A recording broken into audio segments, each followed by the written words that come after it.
মন্দিরে দেবতা নেই, আছে অহংকার আর দাম্ভিকতা। রবীন্দ্রনাথ ঠাকুর লিখিত দিন দান কবিতাকে উদ্ধৃতি করে অযোধ্যায় নির্মীয়মান রামলালার মূর্তির প্রাণ প্রতিষ্ঠাকে কটাক্ষ করলেন পুরুলিয়ার বর্ষিয়ান তৃণমূল নেতা সুজয় ব্যানার্জি। সোমবার মানবাজার 1 নম্বর ব্লক তৃণমূল কংগ্রেসের কর্মীদের সঙ্গে নিয়ে ইন্দকুড়ি মোড় থেকে পোস্ট অফিস পর্যন্ত সংহতি যাত্রা মিছিলে তিনি নেতৃত্ব দেন। মিছিল শেষে প্রধানমন্ত্রীর নাম করে তোপ দাগেন পুরুলিয়া জেলা পরিষদের সহসভাধিপতি সুজয় ব্যানার্জি। মানবাজারের অধিবাসীদের জন্য এবং আমার এই বক্তব্যের মাধ্যমে সোশ্যাল মিডিয়ায় বিভিন্নভাবে প্রচারটা হওয়ার জন্য আমি কয়েকটা কথা আপনাদেরকে জানাচ্ছি।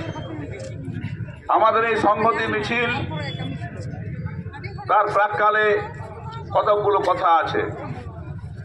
আজকে অযোধ্যায় রাম মন্দির স্থাপন হয়ে সেখানে রামলালার মূর্তি স্থাপিত হচ্ছে, আমরা আনন্দিত।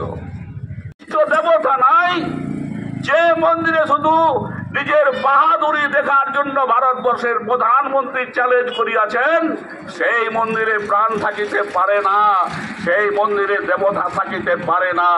হতে পারে বিগ্রহ থাকিতে পারে, স্বর্ণ অলঙ্কার উপরিয়া। এই কথাটুকু আমি আপনাদের সামনে বললাম।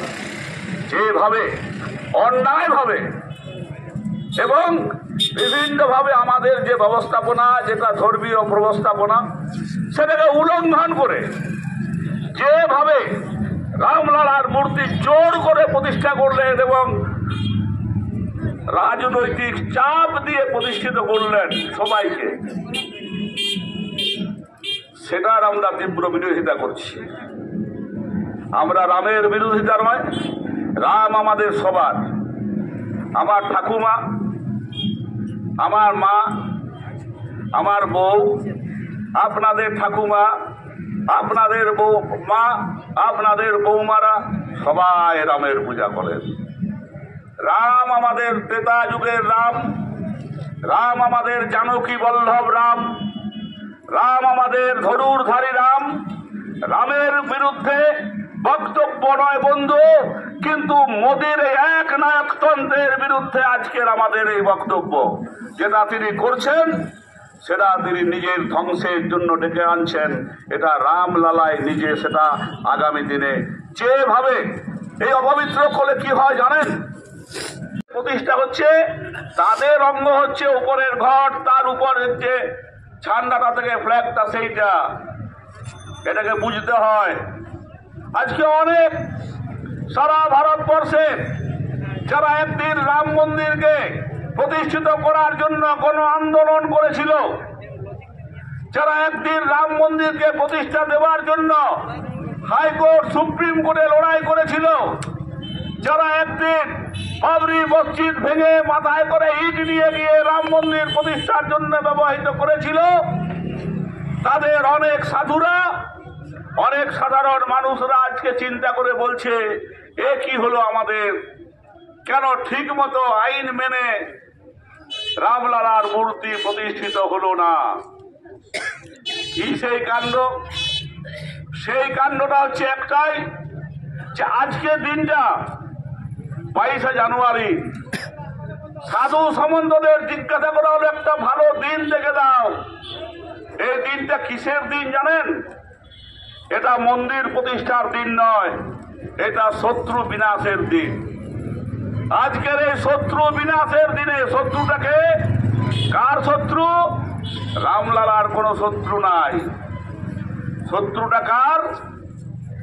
মোদির শত্রু। মোদিজির শত্রু বিনাশের ক্ষেত্রে সেই তারিখটিকে বেছে নিয়ে তিনি রামলালার মূর্তি প্রতিষ্ঠা করছেন নিজে, পুরোহিতেরা নয়, ব্রাহ্মণরা নয়। মোদি সাহেব 11 দিন ধরে নাকি উপাস দিয়ে আছেন আর উঠবেন। অনেক মিথ্যে বলেছেন, বারবার মিথ্যে বলেন। সারা ভারতবর্ষের মানুষ তার মিথ্যাকে বিশ্বাস করে যে তিনি একটা বড় মিথ্যাবাদী ভারতবর্ষের প্রধানমন্ত্রী। আজকে আরেকটা মিথ্যা তিনি করলেন। আমার এই গল্পের মাধ্যমে একটা ছড়া আমার মনে পড়ছে, রবীন্দ্রনাথের কথা। রবীন্দ্রনাথ এক জায়গায় কবিতায় লিখেছেন, কি লিখেছিল বন্ধু? সন্ন্যাসী কহিলেন, হে রাজন, এই মন্দিরে দেবতা নাই। রুষ্ট হইয়া মহারাজ করিলেন। রুষ্ট হইয়া মহারাজ সন্ন্যাসীরে করিলেন, দেখিতেছ সুন্দর মন্দির মাঝে রত্ন সিংহাসনে জল জল করিছে স্বর্ণ বিগ্রহ। সাধু সাধ্য হইয়া তাহারে বলিলেন, আপনি আপনারে প্রতিষ্ঠা করিয়াছেন এই মন্দিরে, এখানে দেবতা নাই। তাই আজ রাম মন্দিরে যিনি প্রতিষ্ঠিত হলেন সারা ভারতবর্ষে, তিনি মোদীজি প্রতিষ্ঠিত হলেন। রামলালা প্রতিষ্ঠিত হলেন না, কোন আইনেই হলেন না। জনগণের স্বার্থে রামলালার প্রতিষ্ঠা হলো না। ভারতবর্ষের যদি পরিবর্তন হয়, ভারতবর্ষের রাজনৈতিকের যদি পরিবর্তন হয়, আমরা সমস্ত মানুষকে নিয়ে সেই দিন আবার ওই বিগ্রহের প্রতিষ্ঠায় প্রাণ প্রতিষ্ঠা করিব। এটাই আমাদের সংগ্রাম। ভারতবর্ষের দুর্ভিক্ষ হয়, এই অপবিত্র হলে ভারতবর্ষের অমঙ্গল হয়, এই অপবিত্র হলে ভারতবাসীর অমঙ্গল হয়। এই ভারতবর্ষের মিশে দুর্ভিক্ষর সাথে সাথে বিভিন্ন রকমের রোগ আক্রান্ত মানুষ উঠে আসে, ভয় হয় এবং মানুষের মৃত্যু হয়, ছোট ছোট মানুষের, গরিব মানুষের। অ্যাকচুয়ালি রামটা কি? যে রাম সবরীকে উদ্ধার করেছিল, যে রাম গুহক চণ্ডালের ঘরে দশরথ মরার সময় খাবার খেতে গিয়েছিল, চণ্ডাল ঘরে রাম কোথায়? ভারতবর্ষের রাষ্ট্রপতি মহাশয়াকে যখন সবাই মানুষ সারা ভারতবাসী চিৎকার করে বলল রাষ্ট্রপতিকে কেন ডাকা হলো না, তখন ডাকলেন। প্রত্যেকটা পীঠে সরস্বতী মহারাজদের যখন ডাকা হলো না, শঙ্করাচার্যদের ডাকা হলো না, এটা আপনারা সবাই জানেন, সোশ্যাল মিডিয়া এখন সবই দেখছেন। তাই বেশি কথা বলবো না, শুধু একটাই বলবো, হে রাম, হে ধনুকধারী রাম, তুমি এর বিচার করো বাবা, তোমার প্রতি ছাড়লাম আমাদের এই আবেদন।